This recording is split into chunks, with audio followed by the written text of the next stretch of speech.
When institutions control the permitted narrative and the processes that adjudicate dissent, the result is predictable. Certain questions are marginalized, inconvenient records are altered or hidden, and investigatory power can be used in ways that look less like neutral law enforcement and more like political management.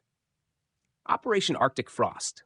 An FBI probe opened in April 2022 that, according to whistleblower exhibits and Senate oversight, acquired government phones belonging to Donald Trump and Mike Pence and widened to include conservative organizations. Must be read against prior whistleblower claims and critique. Philip Haney's account of database scrubbing, Bill Warner's arguments about political Islam, and Ben Stein's critique of institutional gatekeeping in Expelled. Prioritization, secrecy, procedural opacity, and the marginalization of dissent. Open quote. Upon opening the investigation, Thibault vowed it would be prioritized over all others in the branch, and commented that it frankly took too long for us to open this investigation. Within weeks of opening Arctic Frost on April 13, 2022, FBI agents began taking aggressive action to build out their case.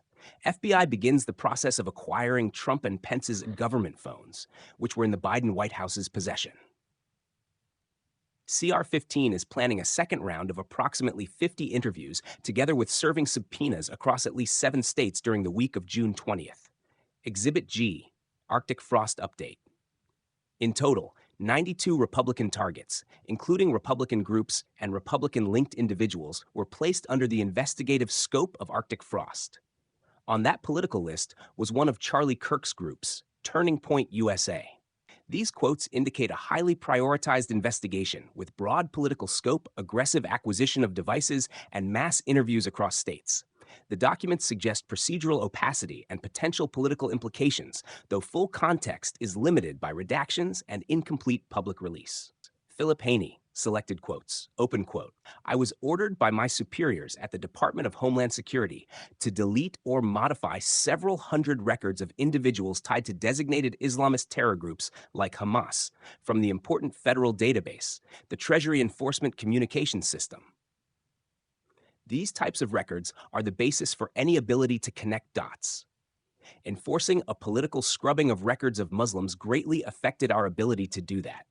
Even worse, going forward, my colleagues and I were prohibited from entering pertinent information into the database. Analysis. Haney describes systematic suppression of intelligence data for political or ideological reasons.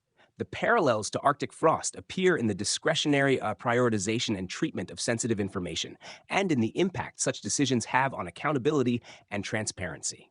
Close quote. Direct texts, Bill Warner, selected quotes. Open quote. Islam's public image is Islam is the religion of peace. There are 2 things wrong with that statement. The worst error in thinking about Islam is that it is a religion. As you will see later, religion is the smallest part of Islam. Islam as a religion is of no consequence to anyone except a Muslim. Islam is an entirely separate civilization. The most important part of Islamic doctrine turns out to be political. There is both a religious Islam and a political Islam. Warner emphasizes institutional avoidance of politically inconvenient truths. The parallel to Arctic Frost lies in selective framing. What is investigated, how threats are defined, and which narratives are suppressed or ignored. Close quote. Thibault vowed it would be prioritized over all others. Haney, I was ordered to delete or modify several hundred records. Discretionary prioritization drives outcomes. Procedural decisions have outsized consequences. 92 Republican targets, Turning Point USA, Warner, Islam's public image, the most important part turns out to be political. Institutions' framing of targets shapes operational focus. Selective recognition of ideology or political alignment informs enforcement. CR-15, 50 interviews. 7 states. Haney, prohibited from entering pertinent information into the database. Large-scale procedural action, whether data suppression or mass interviews, can magnify the effects of institutional discretion and opacity. Catalyst and Lens Arctic Frost opened post J6, April 13, 2022, linked to elector inquiries. The environment following January 6th justified enhanced investigatory powers while raising questions about selective enforcement and political targeting. History also shows that institutions can correct course under intentional leadership. President Donald J. Trump appointed department heads and key personnel who had themselves experienced institutional marginalization or persecution. By placing outsiders, those who understood the cost of challenging entrenched power, at the head of key departments, he created a framework for accountability. Kash Patel, for example, implemented reforms and enforced personnel changes, including the firing or reassignment of agents whose conduct indicated politicization or overreach. These steps, while sometimes controversial, established a precedent. Career bureaucrats are accountable, and institutional misbehavior is not cost-free. Looking ahead, constructive reforms include strengthening congressional oversight of investigatory agencies, reinforcing whistleblower protections to ensure suppressed information reaches appropriate channels, increasing transparency in procedures for opening investigations and prioritizing targets. The lesson: while Arctic frost exposed vulnerabilities, the combination of principled leadership, reforms, and public scrutiny can ensure that future investigations uphold the law while protecting civil liberties.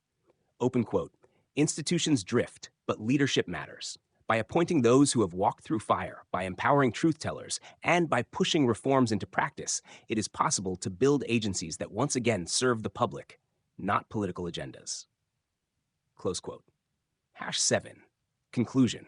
Operation Arctic Frost, contextualized with Haney's Tex whistleblowing, Warner's political Islam critique, and Stein's warnings about institutional gatekeeping, demonstrates the risks when discretion, secrecy, and political pressure converge in bureaucracies. Yet the story is not one of inevitability. Leadership choices, as exemplified by Trump's appointments and Kash Patel's reforms, coupled with procedural transparency and accountability, show that institutional overreach can be corrected, dissent can be protected, and liberty can be preserved.